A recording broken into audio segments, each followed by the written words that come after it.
さあ皆様、大変お待たせいたしました。それでは講演を再開させていただきます。続いての講演は、製造における知能的なコンテンツクリエーションと題しまして、ロータースタジオパートナ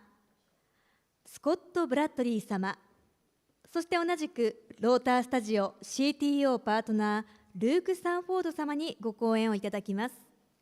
なお、こちらの講演につきましては、後日 YouTube にて公開させていただきます。それではお二人ともどうぞよろしくお願いします。大きな拍手で。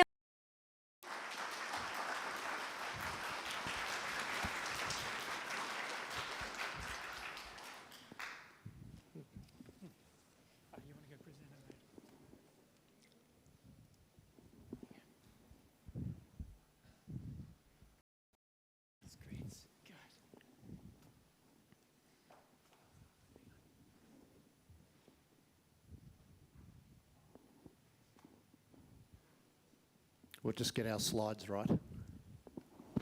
There we go. Thank you very much for the introduction. I'm Scott Bradley, Managing Partner at Rhoda Studios, and this is my colleague Luke Sanford, also a partner and our Chief Technical Officer. 紹介ありがとうございます。私はスコット・ブラッドレーと申します。ロータースタジオのマネージングパートナーをしておりまして、こちらにおります魅力の同僚は、ルーク・サンドフォードと申しまして、パートナーであり、また弊社のチーフテクニカルオフィサーをしています。So I will run through a PowerPoint presentation, and then Luke will give a demonstration of one of our Unreal Engine experiences, and then at the end, if there's any questions, we'd be happy to try and answer them. で、私の方からは、パワーポイントのスライドを使ってプレゼンをさせていただきますが、こちらのルーク・サンドフォードの方からは、デモを後でお見せいたします。で、そして講演の最後に、ご質問をお受けしていきたいと Q&A をしたいと思います。So I should start by explaining a little about who we are. まず弊社の説明です。Rhoda Studios is an award-winning creative technology and content agency. ロータースタジオというのは、賞を受賞しているクリエイティブテクノロジーおよびコンテンツのエージェンシーです。And we specialize in all aspects of CG visualization. That's everything from data management, distribution, associated software development, as well as all the image creation. で、そして私どもは専門としてこの CG の可視化、ビジュアライゼーションに関わるあらゆる面の仕事をしておりまして、でそれはデータマネジメントや、あるいはその配信、およびそれに関連するソフトウェア開発、そしてまたイメージの作成、プロダクションということもしております。Now we have an automotive focus, and our background has been very much in automotive, but we now find that it's growing into many areas of manufacturing visualization. で、そして私どもはもともと専門として自動車業界を対象に仕事をしてきたわけです。それが自動車業界のみならず、さまざまな業界に拡大してきておりまして、専門としているのは製造業におけるビジュアライゼーションです。We've got almost 100 staff. We're headquartered in Sydney, but we're also represented in other cities like Melbourne, Los Angeles, Toronto, Shanghai, and Bangkok. で、そして、また私どもの本社はオーストラリアのシドニーにあります。で、そしてまた代表オフィスがですね、オーストラリアのメルボルン、それからアメリカのロサンゼルス、それから中国の上海、あるいはタイのバンコク、そしてカナダのトロントにもオフィスがございます。So we've got over 20 years experience in creating sales and marketing content. As I said, mostly automotive, and we've moved heavily into computer graphics for our imagery creation over a decade ago now. で、そして、私どもは20年以上の経験をですね、主に自動車業界を対象とした、特にその自動車業界における営業、マーケティング活動用のコンテンツを作ってきたわけですが、しかしここ10年余りの間、特にコンピュータグラフィックスを使ってイメージクリエーションを行うということに従事するようになってきました。So whilst we work on a lot of projects all over the world, predominantly we work in Australia and Asia Pacific. で、世界中のプロジェクトを手掛けていますけれども、主にオーストラリア、アジア、そしてアジア太平洋地域で仕事をしています。We've done a lot of work in Japan. One of the advantages of being in Sydney and working with Japan is the time zones are very close. So we've found that very fortunate. We're frequent visitors to Japan. I myself come here 5 or 6 times a year. で、そして、私どもはまた日本でも仕事をしておりまして、で日本における仕事においての我々のメリットというのは、日本と非常に時差がほとんどないということでありますね。これは非常に仕事をしていく上で非常に効率よく仕事ができるというメリットがありますし、また私自身は頻繁に日本を訪れています。大体1年に5、6回は日本に出張に来ています。So that's who we are. I should show you a bit about what we do.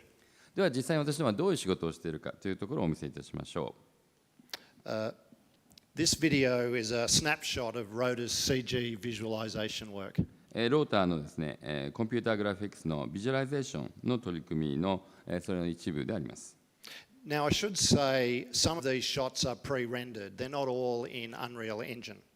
でただこのうちのいくつかはですね、すべて Unreal Engine 4というわけではなくて、いくつかのものは確かにプリレンダリングされています。You know, we use a variety of software and approaches to create our CG content. CG コンテンツの作成において、私どもはさまざまなソフトウェアやアプローチを使っておりますので、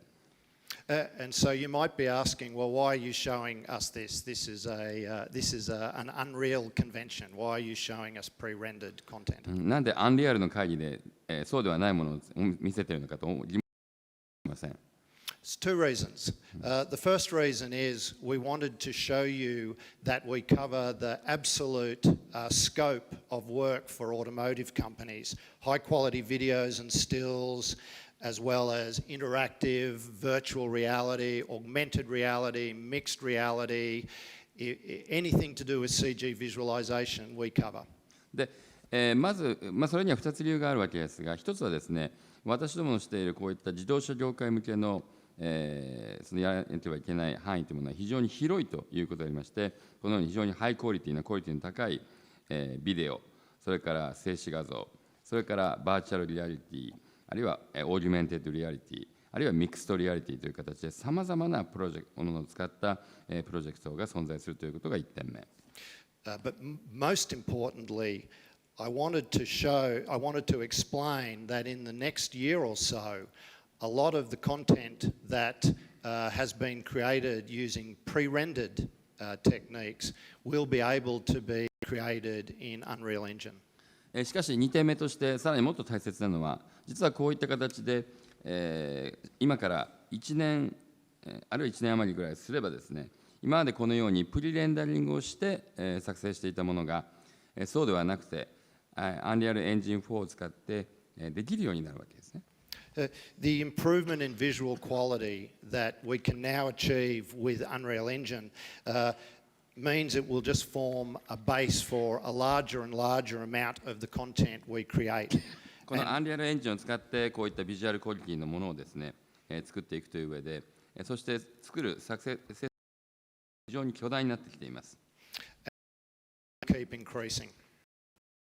で、これがますます、それがさらに継続して増えています。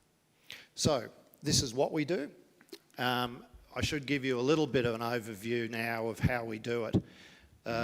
で、今までですからこういう仕事をしているということをお話しいたしましたが、では実際にどうやっているのか、その How の部分をこれから紹介したいと思います。You know, there's a massive increase in demand for content across multiple media channels and platforms, and we have to be smart about how we streamline the process for creating assets efficiently and cost effectively as marketing budgets are not growing. で、このようにですね、コンテンツ作成というものは、さまざまなマルチメディアチャンネルにまたがって、いろいろなコンテンツを作成してほしいという需要はどんどん巨大に増えているわけですが、しかし同時にまた、こういったアセットを効率よく作り出さなければいけない、すなわちそのプロセスを合理化しなければいけないというニーズが非常に強くなっています。すなわちより賢く作らなければいけない。そしてまたそれは、マーケティング予算などが決してこれから増えていくとは限らない状況の中で、コスト効果よく効率よく作るということは非常に大切なわけです。So I have to apologize. I have a chart now, but we only have one chart, so we'll show it. で、このチャートがあるんですが、しかし一つしかないので、それをお見せしたいと思いますが、Our process, we call our process for this content creation in CG intelligent content creation. で私どものCG のコンテンツ作成のプロセスを、インテリジェントクリエーションというふうに呼んでおります。ICC です。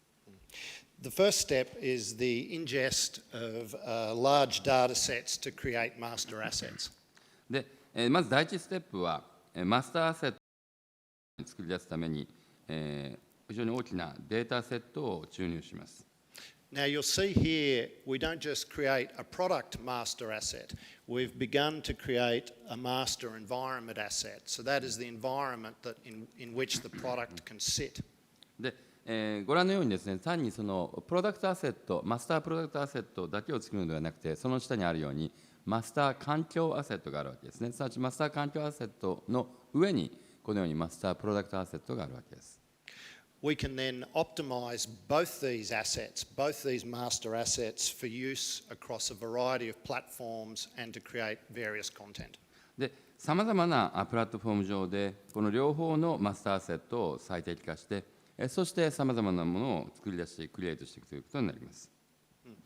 Now, there's a number of ways we can bring data into these assets. For the master product asset, the most usual is to use, it's at the top, the CAD data. We will get CAD data or large polygonal models directly from the client of their product, of their vehicles. で、そして、そのデータの入れ方はですね、いろいろとあるわけですが、例えば上の方のマスタープロダクトアセットに行く一つの方法が CAD データですね。あるいはそういった形でさまざまなものがあります。また例えば車の非常に大きなポリゴンモデルを直接入れたりすることもあります。Now, the ingest of this data and doing this cleverly is a complex but largely automated process. And it's one of the things at Rota we've developed and refined over many years of working in automotive. で、このデータを入れていくところ、データを注入するところというのは非常に複雑なんですけれども、同時にまたかなり自動化が進んでいるプロセスでありまして、これは長年の間、私どもが自動車業界で仕事をしてきたことによって、そのプロセス自体をうまく作り出し、そして長年の間にそれを宣伝して、さらにより良いものに向上してきているわけです。I would say, as an aside, for smaller CG teams and data sets, Epic's Datasmith software will be very helpful for this process, and we as a company are keeping a very close eye on its development. でより小規模のですね CG チームとして、あるいはコンピュータグラフィックスのチームとして、あるいはデータセットとしては、エピック社のデータスミスソフトウェアが非常に役に立つと思います。このプロセスにおいて非常に役に立つと思いますし、そして私どもしております。For creating the master environment asset, we usually use the second diamond. That is LiDAR scanning and photogrammetry processes, taking multiple photos of an environment. で、そして、その下の方のですね、マスター環境アセットに対しては、通常データを入れる際に、このひし形の真ん中のところ、すなわちスキャンを利用したり、あるいは写真測量法のテクニックを利用したりして、リアル環境のそういったテクニックを使っています。Of course, if a client is unable to provide us with the CAD data or polygonal data of a vehicle, we can also scan a vehicle. It's just a longer process because we have to scan it, but that's also something we do. もちろん自動車メーカーさんの方から CAD データとか、あるいはポリゴンデータを直接いただけるのであれば、そのデータ自体を、その車のデータをスキャンするということも行ったりしていますが。Third option down the bottom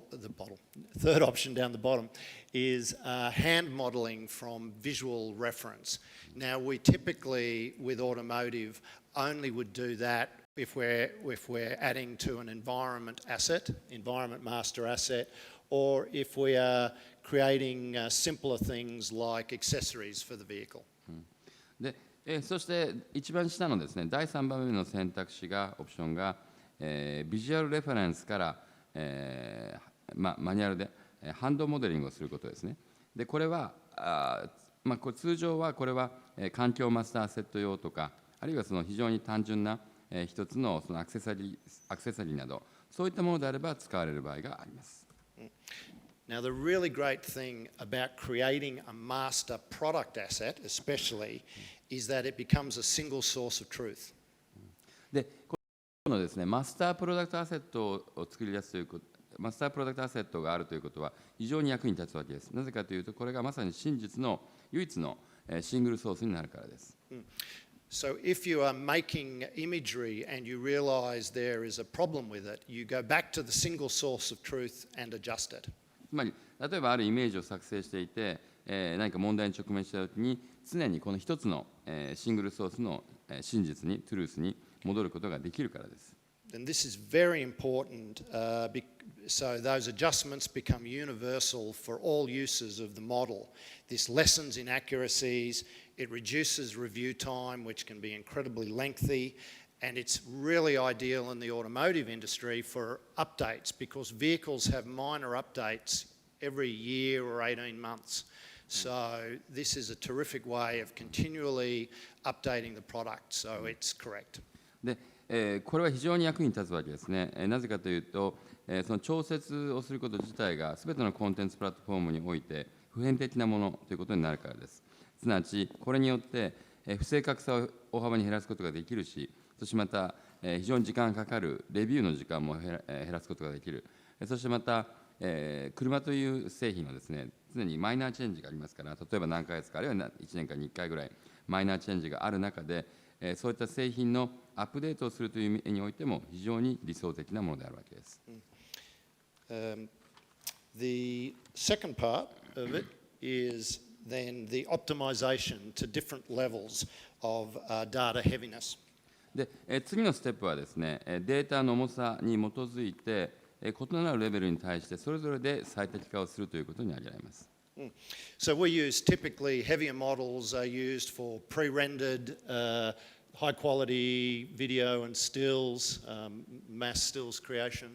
でそして通常、例えばよくあるのが一番上のですね、高密度のモデル、これは、そういった中でプリレンダリングのものを使っていくということになります。And then we would use a medium weight model for things like real-time configurators, showroom configurators that we will show you later, and some virtual reality projects. でそしてまた高画質の動画画像となるわけですが、一方真ん中の中密度モデルにおいては、このオフラインでリアルタイムコンフィギュレーターを使って、そしてそれを例えばバーチャルリアリティなどで活用するわけです。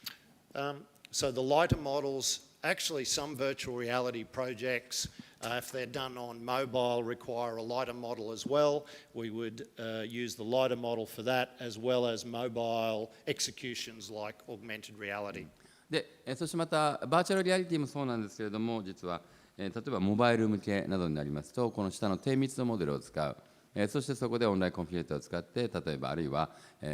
VR もしくは AR、拡張現実を使います。So that all looks pretty straightforward, but the real trick, the real skill to that is lightening the model so you can get performance on different platforms with minimal quality loss. There's no... Sorry. でこの非常に簡単に話に聞こえるかもしれませんが、しかし実はそうではなくて、非常にここに、技が必要で、スキルが必要で、すなわちモデルをいかに、ある程度軽くしながらも、十分に、すなわちモデルの、重さを十分に軽くすることによって、十分なクオリティをその、向けのクオリティを維持しながらも十分なパフォーマンスを発揮するかどうかというのが一番大切なところです。So the last little part is some arrows I'm just going to add over on this side. でそしてまた最後にこの矢印の方で、さらにこのデータとして出力データとしていろんなものが登場しているわけですが、The visual quality that we're now finding in Unreal Engine is allowing the real-time model, the medium weight model, to handle more outputs in the future. でそして、この実際のこの、アンリアルエンジンを使ってですね、アンリアルエンジンを使うことによって、この中密度モデル、その低密度モデルというものにおいて、さらにこれらを使って、さまざまなことができるようになっていきます。And improvements in streaming technology mean that some of the showroom configurators that we are going to show you will be able to be played online in the near future. でまた、ショールームコンフィギュレーターに関しましても、将来的にはそれらを実際にオンラインで見ていただくことができるようになります。One of the massive advantages of real-time CG will be that it will significantly improve the efficiency of mass image creation and imagery on demand. で、イメージオンディマンドですとか、非常に大量な、イメージ作成といったことを、このリアルタイムエンジンを使って、コンピュータグラフィックスの世界において、非常に大きなメリットを発揮することができるようになります。Okay, end of graph. はい、こちらのスライドは以上です。So now let's look at Unreal Engine as solutions that we've used in the automotive space. では、自動車業界におけるですね、アンリアルエンジンをどのように使っているのか、そのソリューションを紹介したいと思います。This is an example of a showroom configurator for Toyota Australia. これはトヨタオーストラリアで、ショールームコンフィギュレーターとして、使っている事例です。It's called Toyota Showroom 360, and it shows the depth and complexity of experience that can be achieved with a UE4 solution that's already in market. で、そして、これ名称がですね、トヨタ、ショールーム360というんですけれども、これによって非常に、深い、そして複雑なエクスペリエンスができるものでありまして、これが、まさに、Unreal Engine 4のソリューションを使って、これがすでに市場に、出ている中で、これを活用しているわけです。Automotive dealers are using these sorts of configurators to deal with a lot of the challenges they now face, like online disruption, less dealership visits, limited space and inventory available, and the problems of showcasing accessories. で、そしてまたこの、ディーラーがですね、さまざまな形で、非常にさまざまな問題に、このショールームコンフィギュレーターを使っているわけですが、いろんな課題に直面している、例えばオンラインからのいろんな、ディスラプションもあるし、そしてまたさまざまな形で、それをいかに活用していくかという点において、さまざまな点があるわけです。So this has been rolled out in every Toyota dealership in Australia, and that's almost 300 sites. で、したがってこの、トヨタショールーム360は、オーストラリアの、ほぼ300の施設で、すべてのトヨタのディーラーでオーストラリアでは使われています。There's also enormous interest in other areas of the world. I just can't talk about it yet. でまた、オーストラリア以外にも、これを使おうという動きが出ているわけですが、今現状ではまだお話しするものはありません。It's been operating, what we're proud of is that it's been operating for over 3.5 years. It's very stable, it requires minimal maintenance, and it runs on an on-site PC, but is maintained and updated via the cloud.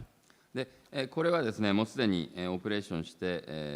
3年半経つわけですが、非常に安定しています。また、メンテナンスも非常に最低限で済んでいます。でこれはオンサイトの PC から走らせて、そしてメンテナンスやアップデートはクラウドを介して行っています。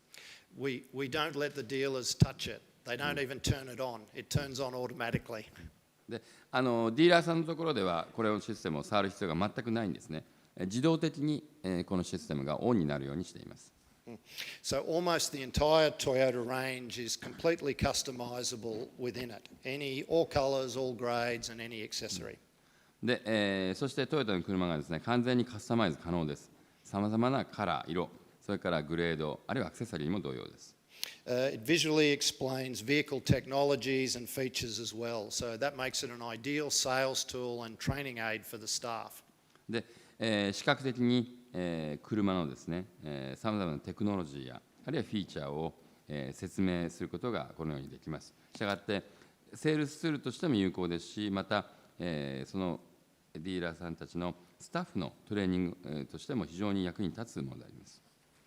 You can also create customized e-brochures and videos that you can then share on demand. でまたさらに、電子パンフレットやビデオをカスタマイズして作ることが可能であり、そしてまたそれをオンディマンドでシェアすることもできます。And it can be linked to an online configurator, so it makes the experience of looking for the car online and then coming into the dealership completely seamless. でしたがって車をネットでオンラインで見ると、そしてその後そのディーラーのところに来るといったプロセスがまさにシームレスな形でつながるように、そういった形でそれに対応することがこれでできるわけです。It's not just about the pretty pictures, of course. It connects up to Toyota Australia's existing databases like new and used inventory and their dealer management systems. で単にこういったきれいな画像とか動画があるだけではなくて、これは実際に存在するトヨタオーストラリアのデータベースにつながっていて、そして在庫があるかとか、あるいはディーラーマネジメントシステムともつながっているわけです。It operates on a variety of controllers and displays. You can use it touchscreen, you can use it with a mouse, or you can have a small tablet controller. で、さまざまなコントローラー、あるいはディスプレイから、動かすことが可能で、あるいはタッチスクリーンですとか、マウス、あるいはタブレットを用いたコントローラーもできます。It's got a 4K output, so it looks fantastic on a large video wall, and you can show the cars at one-to-one scale. で、そして非常に大型の壁型搭載の画像でビデオとして 4K プラスのアウトプットで見ることができますし、非常に美しいですし、It also runs on smaller touchscreen devices. We've had it running on Microsoft Surface Books. でまたそれだけではなくて、非常に小型のタッチスクリーンのデバイス、例えば Microsoft Surface Books などにもおいても走らせることができます。The usual experience in dealership on the 80-inch touchscreen runs off a standard PC with a consumer-level gaming graphics card. 通常、オーストラリアのディーラーさんのところでは、コンシューマーレベルで使われるような、ゲーム用グラフィックスカードを搭載したコンシューマー PC で、コンシューマー向けの標準的な PC で走らせているところが多いです。That's important for the dealers because it keeps their hardware costs very manageable. というのは、そうすることによってディーラーさんたちにとってはハードウェアコストを非常に抑えることができるという大きなメリットがあります。It's also one of the great uses of it is it's portable and flexible enough to be taken out to events, used in retail stores, in shopping centres or in pop-up sites. でしかし同時にまた、非常に、持ち運びが便利で、そしてまた柔軟性が高いというメリットがありますので、例えばイベントをするときに持っていくとか、あるいは、ショッピングセンターなどで開催する、小売店舗、あるいはポップアップサイトなどにおいても役に立つわけです。So that's an experience that's been in use for 3.5 years. The next one is the latest visual quality we can get from a Unreal Engine-driven configurator. で、そして今以上が今まで申し上げたのが今まで3年半使われてきたそしてそれによるエクスペリエンスでした。今度はですね、最も最新のUnreal Engine を使ったコンフィギュレーターで最も最新のビジュアルエフェクトのものを紹介したいと思います。So this is something we've created over the last few months, but I also want to point out that it's not using any real-time ray tracing. This is not using the RTX cards. でこれは、リアルタイムトレーシング、すなわち RTX カードを使っているものではありません。We're looking forward to using those next year because they will lift the quality yet again. But this runs on a 1080 card. で、これは1080のカードで走らせているわけですが、来年にはさらにそのクオリティが高まってくると思いますので、ということを考えています。We'll do a short demonstration of this after this PowerPoint presentation, so you can see it in operation. でこのパワーポイントのプレゼンの後で実際にデモをお見せしたいと思いますので、またご覧いただければと思います。We have a booth just over in the corner, so if anyone wants to come and talk to us in more detail or have a closer look, of course, they're very welcome. で私どもの展示ブースがすぐそこに外にございますので、ぜひ後でまたご覧になりに来てください。When we get to the interiors, we've been very happy with the interior quality without needing to do occlusion or light baking, which simplifies the process for us quite a lot. でこのオクルージョンとかライトベーキングをする必要がないということで、それによって、非常にそのプロセス自体をより簡素化、シンプル化することができて、例えばこのインテリアのクオリティが素晴らしいものができています。Of course, when the RTX cards become available and real-time ray tracing becomes usable next year, we wouldn't require it anyway. And I think the biggest lifts we will find will be in the interiors for us. でただ来年、この RTX カードで、そしてリアルタイムレイトレーシングができるようになれば、もちろんそういったものは必要になくなるわけですが、これによってこの来年が非常に楽しみであり、かつまた我々にとってはこのインテリアのところで非常に役に立つということになります。So we feel that we are getting to a quality now using Unreal Engine that it can replace, as I said before, a lot of our traditional pre-rendered video and stills imagery. で従来使ってきたプリレンダリングのビデオやイメージ、そういったものをこのアンリアルエンジンが十分に置き換えてくれるということを、そしてそういうふうになるということを感じています。As mentioned earlier, efficient imagery on demand and mass image creation are highly sought after in the automotive industry at the moment. 先ほど申し上げましたように、効率の良いイメージ、オンディマンドで作成する、あるいは非常に大量なマスのイメージの作成というものは、非常によく現在の自動車業界において求められてくることであります。You know, a cloud solution using Unreal Engine delivers near unbiased quality renderings and will make things drastically faster than traditional pre-rendered image creation. で、その際にクラウドソリューションで Unreal Engine を使って、このニアアンバイアスとのクオリティレンダリングができるということ、そうすることによって、従来行われてきたプリレンダリングの CG イメージよりも大幅に、早くそれを実現することができます。There's multiple advantages to this. It reduces delivery time, it improves production efficiency, it reduces update time, and it also makes for a smaller data footprint. で、これにはたくさんのメリットがありまして、まずデリバリー時間を、急激に、大幅に減らすことができる、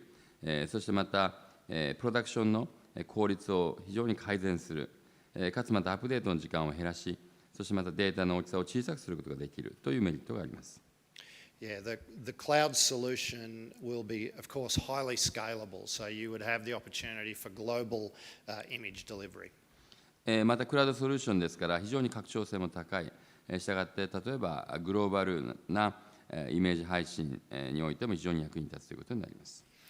Now, one of the reasons we've achieved such high quality visuals with this configurator is we've started using these photorealistic environments that we've scanned.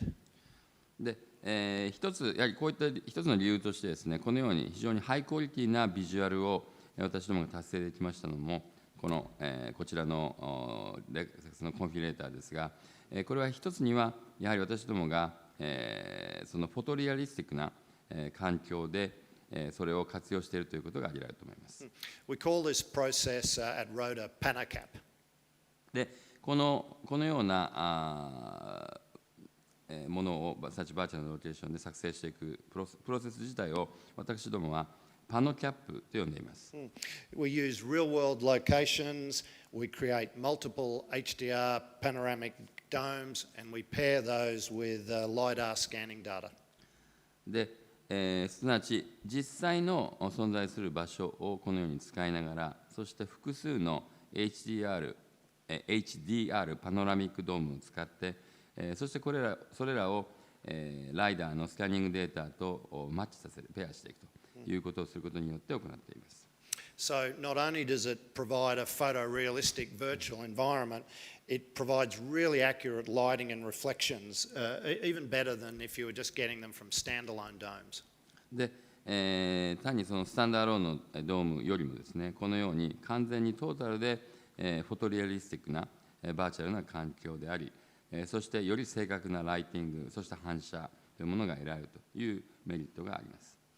So once you create it, of course, you can take the camera anywhere and just replace the vehicle. で、一旦作れば、そしてまたカメラをいろんなところに持っていくことができ、そしてまた車をまた置き換えることができるわけですね。And this is a short video on just showing how we do it. で、どのようにするか、それの手短なビデオをお願いします。And this is how we create those master environment assets I was talking about. で、先ほど話していたマスター環境アセットを作るというのが先ほどのところですね。Now, for maximum flexibility, we keep the geometry as light as possible, and we use ultra high resolution HDR textures, which we then optimize according to the use case. で、このジオメトリーをですね、非常に極端に軽くしておいて、軽量にしておいて、そして超高解像度の HDR テクスチャーを使っています。So this means we can use the same master environment for a highly complex pre-rendered video all the way through to mobile experiences. で、非常に複雑なプリレンダリングしてあるようなビデオのものから、非常に軽量のモバイルエクスペリエンスに関してまして、このようにマスターアセットですね、マスター環境アセットを非常に幅広く有効に活用することができるということになります。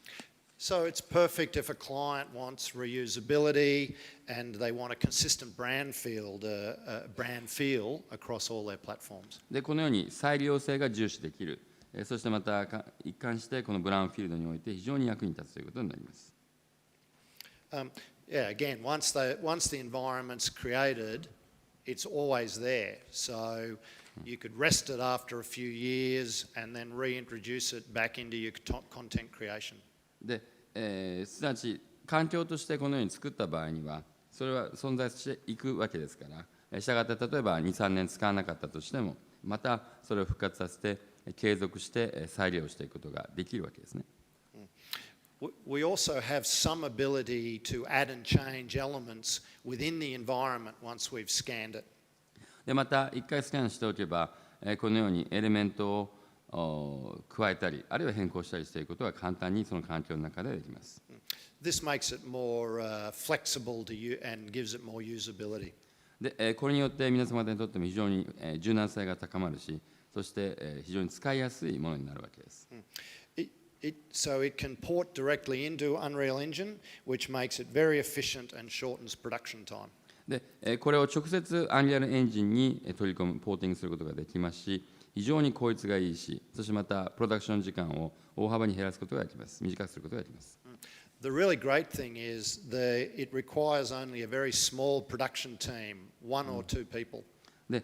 あとそれからこのプロダクション用のチームがですね、非常に人数を減らして、例えば1人や2人でも対応することができるというメリットがあります。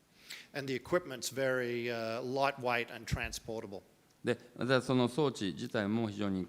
軽いし、軽量であるし、そしてまたどこかに持っていくことが簡単にできるわけです。I should say it's not perfect at the moment for every location. If you've got trees swaying in the wind, they don't scan very well. で、もちろんあらゆる場所で完全にパーフェクトだと、完璧だとは申しませんけれども、あらゆる時において、例えば、難しいのはですね、例えば風になびく、風に吹かれているような木があるとします、トゥリーがあるとします。そういったものはなかなかスキャンするのは難しいです。But we're looking at some additional approaches to allow us to broaden the environments we can scan. で、しかし今現在、さらにまた追加のさまざまなアプローチを検討中で、それによってより環境として対応できるところをよりもっと増やし、そしてスキャンをできるようにしていきたいと考えています。The other thing we're working on at the moment is scanning much larger areas so we can create spaces to drive vehicles through. で、あとそれから現在考えておりますのは、より大きな広い場所をキャプチャーすると。で、それによって例えば車の運転自体をする、車をドライブするところ自体全体をキャプチャーするということを、スキャンするということを考えています。So we've only really brought all these processes together in the last few months. We've only started doing it in 2018, but we've been incredibly happy with the results, especially in platforms with software like Unreal Engine. でそして、このプロセス自体は非常にまだ最近始めたばかりで、実は今年からなんですけれども、しかし非常に満足しておりまして、その結果に、そして、アンリアルエンジンのようなその素晴らしいプラットフォーム、素晴らしいソフトウェア、そしてプラットフォームとともに、非常にいいものが作れるというふうに感じています。The next area we use Unreal Engine for a lot is in, of course, augmented and virtual reality. でそして、次の、分野として、このアンリアルエンジン4を使っているものとして、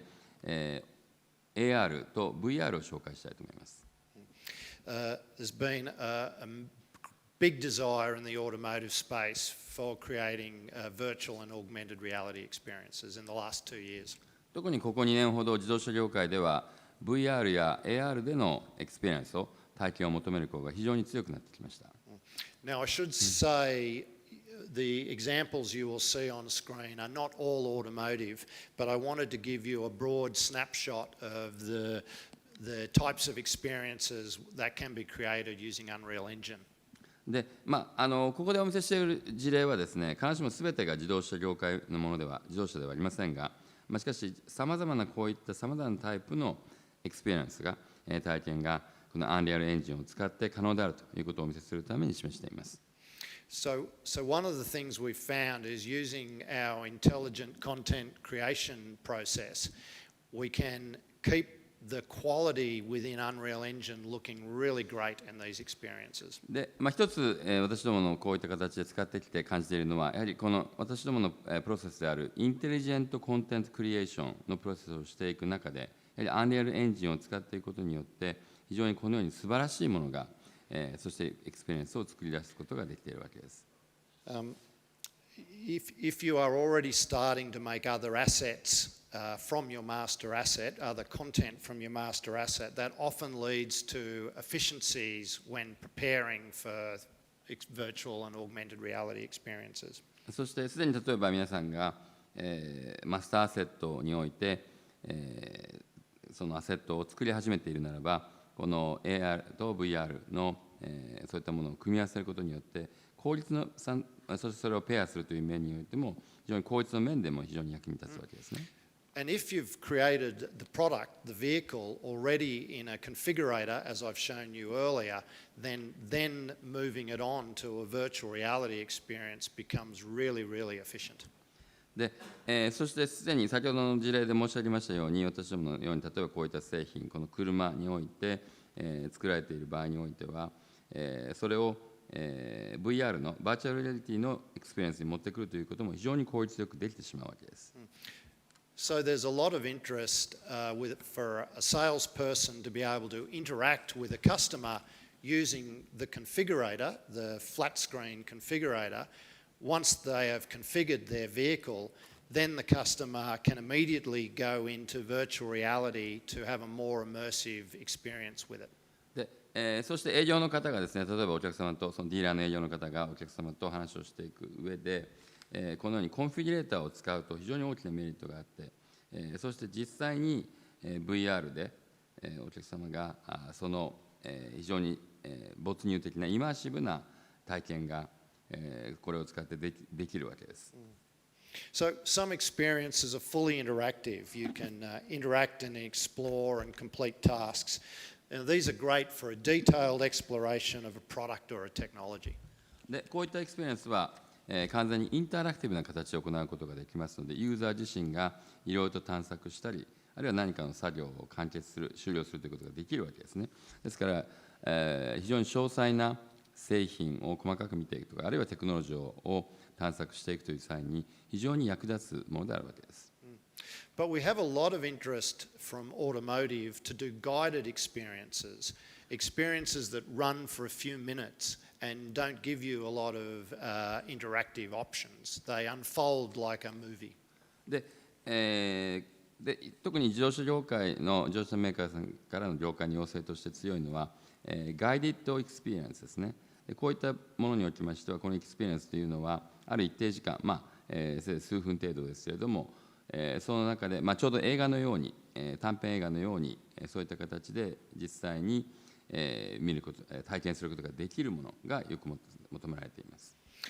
these guided experiences are terrific if you are wanting to show it to a lot of users at an event because there's little onboarding. You haven't got to spend a lot of time to show them how to use it. で、こういったガイデッドエクスペリエンスは、例えばイベントなどにおいて非常に有効でありまして、準備するためのオンボーディングの時間が非常に短くて済むというメリットがあり、これによって、そして大量のユーザーに対して、非常に多数のユーザーに対して同時にできるというメリットがあります。And not only does it allow you to move people through the experience efficiently, it also allows you to control the message and how you want to present the product. で、そういった中で、そのエクスペリエンスとして効率よく人々をその中で回して動かしていくことができるし、また非常にコントロールしているメッセージを出すことができます。So we found that the gamification that Unreal Engine allows in these experiences help make them more memorable experiences because people are just simply more immersed and more involved in them, and we've had lots of good results with them. で、この Unreal Engine を使ってそういった作り出せるエクスペリエンスをですね、それを人々がより没入的に、イマーシブな形で、そして、活用できるということ、これが非常に良い結果が、そして記憶に残るような、体験ができています。So now just to recap, as we've seen, the excellent visual quality that can be achieved in Unreal Engine makes it an increasingly significant content creation tool for manufacturing industries like automotive. で、最後のまとめです。で、こちらのまとめとしては、今までご覧になりましていただきましたように、卓越した素晴らしいビジュアルクオリティのものが、このアンリアルエンジンを使って、作り出すことができ、達成可能であり、そして素晴らしい偉大なコンテンツ作成ができるわけですね。More and more departments are using it within an automotive company. And the beauty of that is there is an initial investment in setting up your assets. So as more people use it, of course, the return on investment is better, greater. で、そして、より多くのさまざまな部門が、全社的にさまざまな部門が使うようになって、さまざまな目的のために使うようになってきています。これによって、一旦投資をしてアセットを作り出せば、それをどんどん再利用できますので、ROI がどんどん高まっていくことになります。So these separate departments have been one of the reasons that has slowed take-up down because the departments have been very used to working by themselves. 今まで孤立した形で各部門は、別々にバラバラに仕事をしていたので、なかなかその各部門においては、他の部門においては、こういったものを活用していくということは、まだまだその普及はゆっくりだったわけですが。But the automotive companies we deal with have understood very quickly that if you can use that content across all silos, it's much more cost-effective and efficient. しかし私どもがお付き合いさせていただいている自動車メーカーさんなどにおいては、そういった一旦作り出したコンテンツを他の今はまだバラバラだけれども、他の部門において活用することができれば、再利用性という点で非常に役に立つということを認識し始めているわけです。And as we've talked about, there's been automotives realise there is massive consumer demand for personalisation and customisation. で、パーソナリゼーションやカスタマイゼーションに消費者からコンシューマーから非常に高い大きな需要があるということを自動車会社も認識しています。And Unreal Engine and real-time computer graphics, imagery creation are a way to efficiently answer that. で、その際にアンリアルエンジン、そしてリアルタイムのコンピューターによって、リアルタイムコンピュータクリエーションによって、このコンテンツ作成をすることによって、それに効率よく対応していくことができるはずです。That could be answered by a pre-rendered solution, but using real-time outputs will provide both a big time and cost savings over a pre-rendered solution if they've been set up properly to begin with. で、そういった際にプリレンダリングでももちろんできないことはないんですが、しかし実際にこのようにリアルタイムアウトプットを使っていけば、時間の面でもそれからコストの面でも大幅に効率よくやっていくことができるようになるわけです。And I think this last point is really important. There's obviously a lot of change in the technology space, and you need to partner with a software that's going to provide you a safe platform for future CG content production. で、これからの将来の CG コンテンツ制作を行っていく上でですね、やはりこの一番最後の点が非常に大切だと思うんですけれども、今どんどんそのテクノロジー自体はどんどん進化してそして変化してきている。そういった中で、このようにソフトウェアのプラットフォームで、これからも将来 CG コンテンツ制作を行っていくことによって非常に安全なプラットフォームとして活用していくことができ続けることになります。You only got to look around at a conference like this to see the massive role Unreal Engine plays in the gaming industry. で、このような会議におきましてですね、アンリアルエンジンが、ゲーミング業界で非常に大きな巨大な役割を果たしているということが十分に認識できるわけですが、They're also working across multiple industries and have an excellent enterprise team that are coordinating those efforts. で、しかし実際にはそれだけではなくて複数のさまざまな業界で活用されているわけでありまして、そして非常に優秀なエンタープライズのチームの方々がそれに取り組んでいるということがよくわかるわけです。We think that's a great sign that they will be providing an excellent and fast evolving software, which is obviously important for years to come in this industry. で、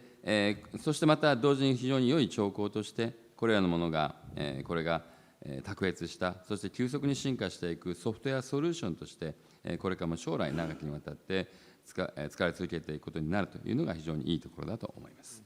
So thank you. That's enough from me with the formal part of the presentation. I'll ask Luke to just take us through that Lexis configurator for a few minutes, and then we'd be happy to answer any questions. で、私の方からは、正式なプレゼンは以上ですが、この後、レクサスコンフィギュレーターを使ったデモをですね、このルークの方からやってもらいたいと思います。そしてその後質問を取りたいと思います。Thank you. I'll just give you a quick demonstration of this running locally on this laptop. で、このラップトップ上でローカルでこのデモを少ししてみたいと思います。レクサスコンフィギュレーターですね。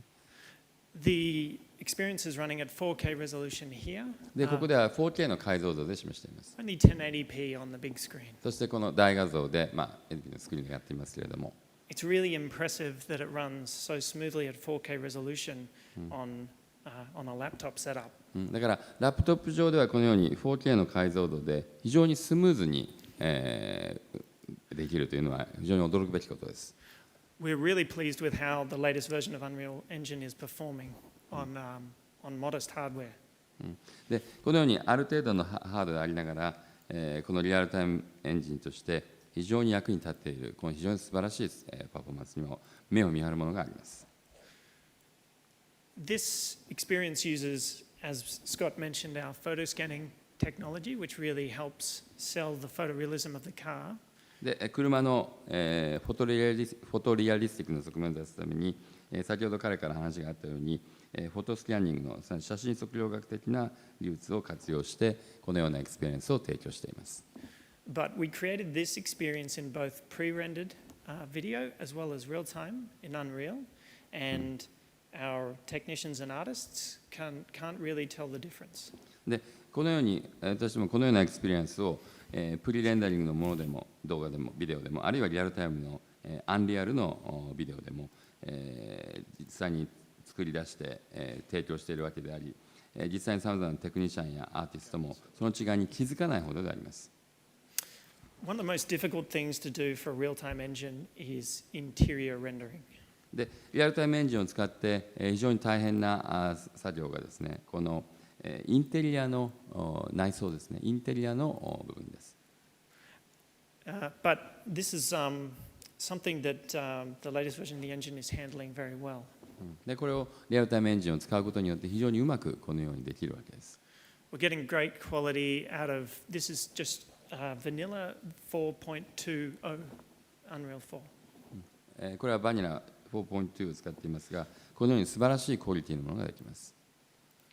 So we're really happy with these results. で、結果に非常に満足しています。We are annoying Epic to get us real-time ray tracing as quickly as possible.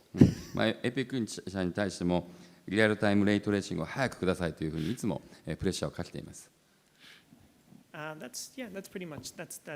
sort of demonstrates how it's running. So we'd be happy to answer any questions. でということで、デモは以上です。どうもご清聴ありがとうございました。それではここからご質問がありましたらお受けしたいと思います。マイクを使ってお願いします。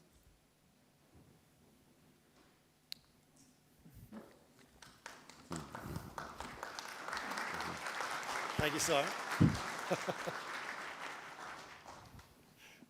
I think we had a question down there. どうぞ。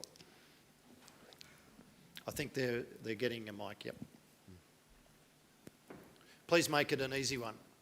Yes. 簡単な質問してください。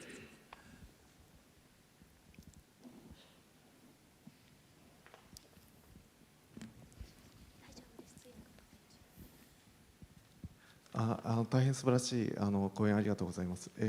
今後のご予定としてウェ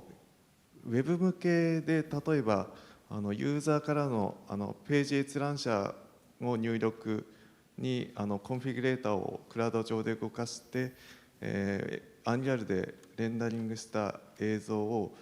ビデオストリーミングでウェブ閲覧者に提供して同等のサービスをやるというご予定はありますか？Thank you very much for wonderful presentation. I'd like to know your plan for the future. Is there any plan to enable the web browser, meaning that people who are running the configurator on the web or the cloud, where the people who are browsing the pages can use the configurator using the Unreal rendering, and to be able to have that video or the contents in video streaming format. Is that your plan in the future? Yes, that's absolutely the next step for us. We have been shown some examples by Epic of some excellent video streaming technologies, and we've also seen some others, and that will, you're absolutely correct, that will be the next step, that you will have this as an online configurator. はい、答えはイエスです。全くその通りです。で、これがまさに、今おっしゃっていただいたことがまさにネクストステップ、次のステップでありまして、エピックのような素晴らしいこの卓越した、この、ビデオ、動画の、ストリーミングテクノロジーを活用して、そしてまた、そういったさまざまなものを活用することによって、今お見せしているこのコンフィギュレーターを実際にオンラインで閲覧することができるようになります。ありがとうございます。Thank you. I should say, with the streaming, it varies depending on, of course, the country. That somewhere like Japan has excellent bandwidth. Australia, not so much. And so certain parts of Australia might struggle a little bit, but we are sure it's coming. まあ、ネットストリーミングということになりますと、やはりそのいろいろと国によって地域によっていろいろとその帯域幅の差がどうしてもありますので、まあ、日本はその非常にネットのスピードが速いということで、特に何も問題はないですが、オーストラリアなんかですと非常に国が広いので、場所によっては地域によっては非常に帯域幅が遅いと、インターネットのスピードが遅いので、ちょっとどうかなという面もあるんですが、まあ、いずれにしてもそういったその地域差はあるかもしれませんが、これから進んでいくと思います。Is there any other questions? 他に何かご質問ありますか？ Oh, we have some.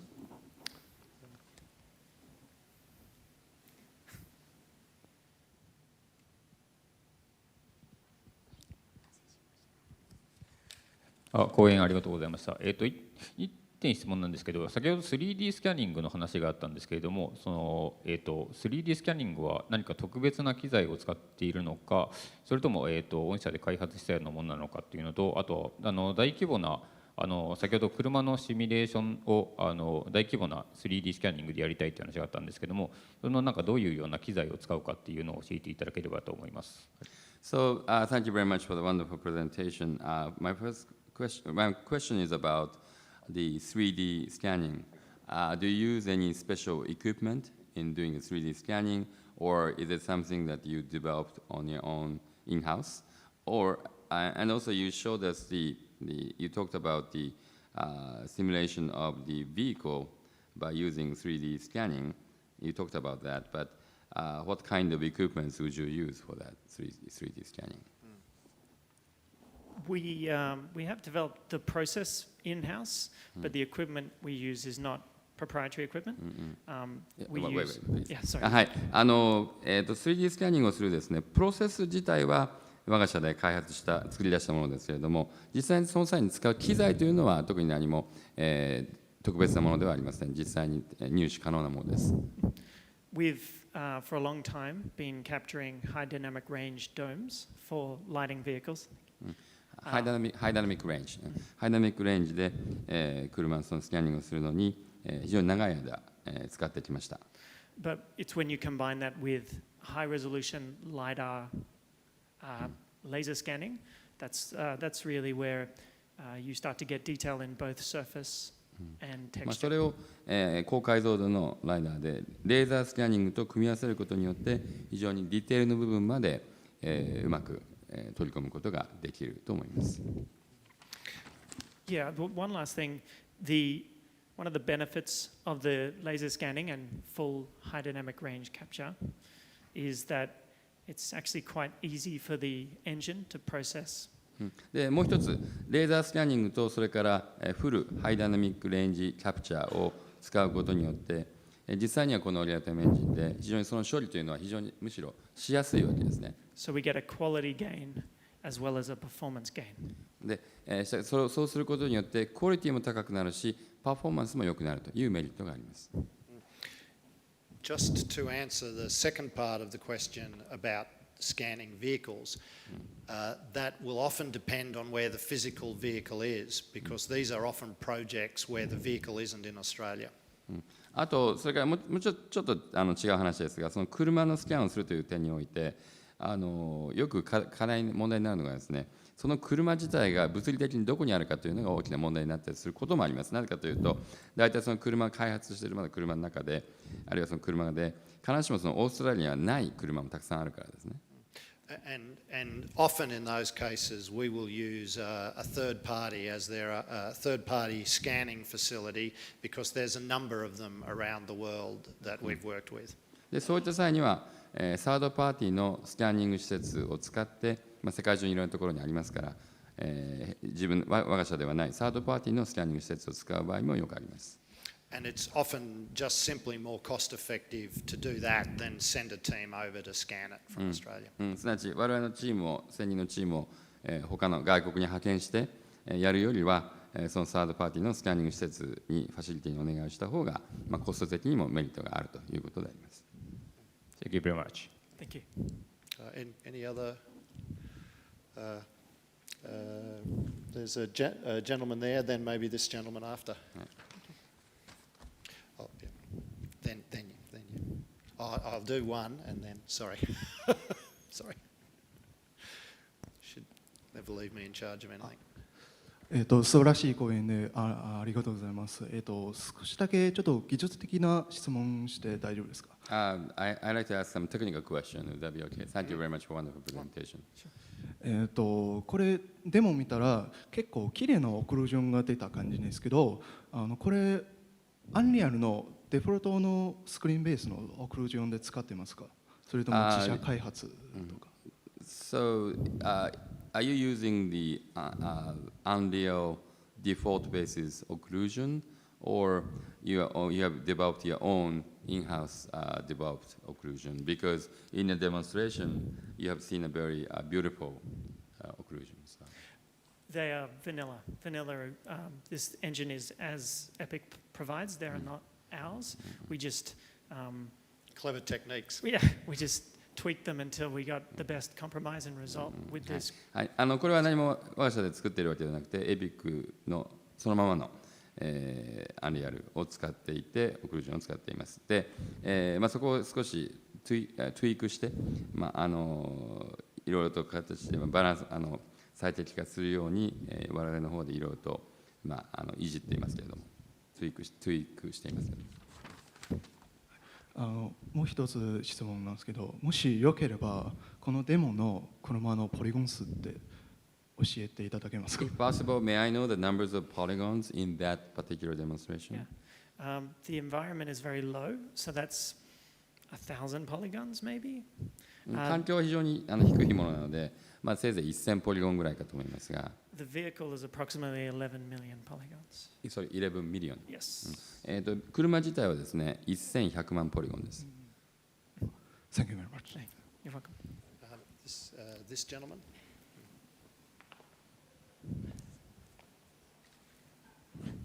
素晴らしい講演ありがとうございました。今日の講演ではビジュアル面のお話がメインだったと思うんですけれども、例えば車が走ったりする時の挙動というか、そういう動きを例えばアンリアルエンジンの、そういう力学シミュレーションとか、どういった手法でつけているのか、それどういうアンリアルエンジンの機能を使われている、もし使われているとすれば、そういうのがちょっと知りたいです。I'd like to know if you actually are using that because in today's presentation it's mainly about the visuals that you have shown us. But what about behavior when the vehicle actually run? Have you used any of the features or approaches of using Unreal Engine to be able to simulate the behavior of the vehicle, if you have done any? Yes. We have explored Unreal real-time physics for vehicles, and we've はい used アンリアルリアルタイムフィジックスを使って、やろうとしたことはありますと。for different experiences, not this experience. ただそれはまたこの今お見せしているエクスペリエンスじゃなくてまた別のエクスペリエンスなんですけれども、We also explore external packages for physics calculations as well to compare. でまた外部のそのパッケージソフトのフィジカルのものを活用して、そしてまた比較をしたりしていますが。But we haven't needed to solve that problem yet. When we go into driving footage, we will, and I'm optimistic. でまだそれを実際に使ってそのソリューションとして活用する段階まで行ってないんですけれども、しかし実際にドライビングしているところを、撮影するステージのところまで行くと、そういったものがちゃんと機能するという自信は持っています。These are the two next focuses for us. The focus of streaming configurators, and then, as you've indicated, using Unreal Engine for driving footage. They are our two next areas of focus. 今おっしゃっていただいたこともこれからの将来の我々の取り組みとして中心となるものでありまして、その2つありますと。でそのうちの1つが先ほど話の出たストリーミングコンフィギュレーターであり、もう1つがこの2つ目として今おっしゃっていただいたアンリアルエンジンを使ったこのドライビングフッテージですね、ドライビングのその撮影ということになります。ありがとうございました。Thank you. I think we might be out of time. ちょっと時間がなくなったようなので、はい、Thank you very much for having us. どうもご清聴ありがとうございました。